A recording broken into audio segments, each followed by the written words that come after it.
With shows like Ghost Hunters and Ghost Adventures, the popularity in ghost hunting amongst people has skyrocketed over the years. Even some big YouTube channels have made a killing by going to various places and filming it for viewers. That's not even to mention the celebrities that have taken part in various shows or even challenges. But with this popularity and reality style television, it makes it very difficult to know what's real and what's just show. It also really hurts the credibility amongst believers and people that have had experiences.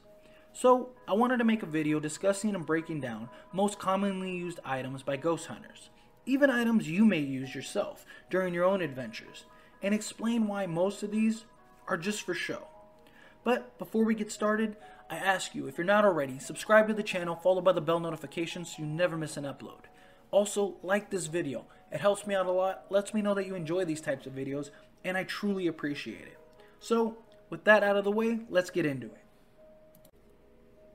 Now, the first thing we have to keep in mind is these shows and channels are for entertainment, and they want people to watch and tune in to every episode or video. If it's an hour-long video with no excitement, then most people are turning it off and may never return to another video. So, these creators use items that will almost with certainty have the result that they are looking for. But that doesn't mean it's paranormal. And you're being tricked into believe it, so you'll use it yourself and talk about the videos. Take the SLS camera for example, or more commonly known as the Xbox Kinect cameras. Maybe you've even used them yourself. The issue with these cameras are they are made to be stationary.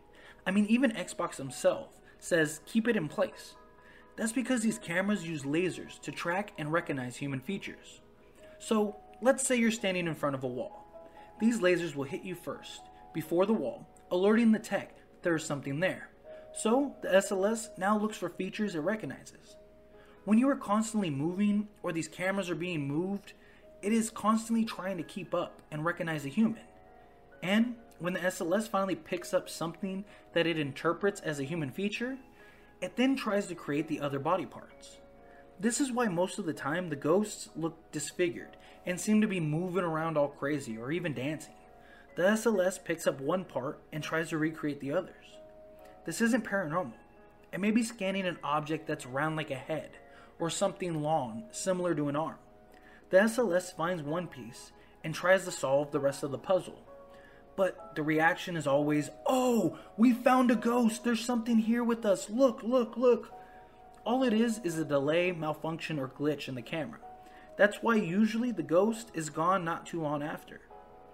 If you picked up your Kinect, or even your Snapchat filter, and moved it around the room enough, eventually you'll almost always capture something. So, next time you see this happen, or a ghost with a dog ton, or even a dancing stick figure, just know it's probably not paranormal. Another extremely common item that is almost always not paranormal and usually explainable is the common spirit boxes. Spirit boxes are commonly used because spirits are said to be able to communicate through technology and radio waves. The issue with these are they run off of radio waves. These items usually have great range and can pick up even a radio from a car passing by or even someone using their phone. Then of course pareidolia comes into play. And yes, pareidolia isn't just sight, it's also sound. I even have a video on my channel I'll link down in the description that plays off of this exact phenomenon. But usually, these words or sounds aren't really anything. Your mind and ears are just trying to make out a bunch of jumbled talk. And eventually, you're going to hear something that you want, which is usually a muffled response to a question or a get out. That doesn't mean that the spirits can't communicate this way. It's just, take it with a grain of salt. Because it's much more likely that the words you are hearing are pareidolia and not a spirit communicating from the other side. Now, these examples aren't to disappoint you or discourage you in any way. I'm not saying that every single case is explainable or fraud. Of course, there are tons of unexplained events that have happened.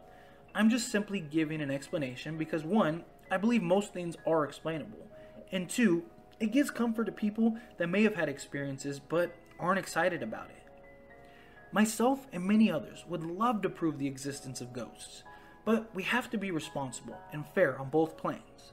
Most of these shows are designed to capture the audience and add an excitement. The major issue is these shows make it difficult to prove what is real or not. Whether they are doing this unknowingly, it discredits any real concrete evidence. I mean, why haven't we been able to undoubtedly prove ghosts or even aliens? Because there are so many fakes going around and so much misinformation that any real proof is immediately going to be looked at as fake and scrutinized. All the Photoshop pictures or edited videos, as well as technology, makes it harder and harder. Though you can argue with technology and advancements, there is a double-edged sword. It makes it easier to fake experiences, but maybe the key to proving the existence. Many people have had genuine experiences and believe wholeheartedly that the other side exists. Again, I want nothing more than to prove the existence of ghosts to the masses. I just want people better educated and to understand both sides. These ghost hunting shows should be looked at as entertainment and should be taken with a grain of salt. Their job is to entertain and give the people what they want, which is scary encounters and paranormal activity. And with reality shows, we all know that they can be staged, so why would this be any different? I personally enjoy shows like the OG Ghost Hunters because they went in to find an explanation rather than trying to find ghosts. Because when you find something truly unexplainable, it adds to the validity of it. If you want me to make a video dedicated to the truth of these ghost hunting shows and channels, let me know down in the comments. I'd love to really dedicate a video to these types of shows, but I want to know it's something you guys will watch and really enjoy. As always, I leave it up to you to decide. What do you think? Join the conversation down below in the comments. And let me know if you've ever gone ghost hunting before, and if so, have you ever used any of these items? And also, let me know if you want me to do another video, maybe like a top 5 or top 10 of other commonly used items. Let me know because there are a few. Lastly, if you haven't yet, hit that like button for the ghosts in my closet. And subscribe to the channel followed by the bell notification so you never miss an upload. Till next time.